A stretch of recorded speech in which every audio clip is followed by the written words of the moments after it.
If you looked at radar right now, you would note that it's pretty quiet across the south central and the southeast. You do have some cloud coverage starting to work its way in. We are going to see this upper level low dive its way to the south. It's going to be pretty fast moving, and it's going to intensify pretty quickly as well. Two pieces of energy, one that Marvin was talking about that is already cranking up the snow machine across the Dakotas, and then another piece of energy that came from the Pacific Northwest that will be tumbling out of the Rockies. All of that coming together, working its way through the south central, then eventually through the southeast.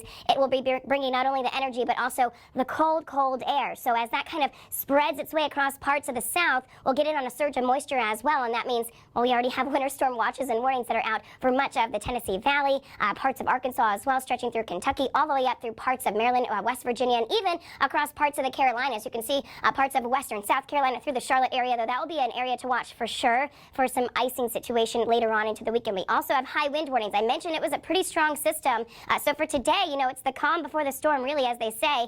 You'll notice a seasonable change across some places, but it's really Saturday that things start to get going. I started Future Radar to show you that your Friday night, it's fine. It's more so going to be throughout the morning hours on Saturday, Kansas City to St. Louis, that you start to see the snow kind of overspreading the area, and then we really start to get in. Look at the flow coming from the south, from the Gulf. That's going to pump up a lot of heavy moisture, so you're looking at locally heavy downpours that will also increase some of the moisture in the atmosphere as well. So you could see 6 to 12 inches of snow across portions of northern Arkansas, spreading eastward, parts of Nashville, 1 to 3 inches as well. Look at places like Paducah. You could see 1 to 3 inches. You saw plenty of snow last weekend. As we continue on Saturday night into Sunday, then we watch it work its way across the Panhandle, parts of North Florida, all the way down to Tampa. You could be dealing with some strong to possibly severe storms even by the time you head into Sunday. So locally severe, I think you're going to be dealing with some gusty winds. Could you see a few water spouts?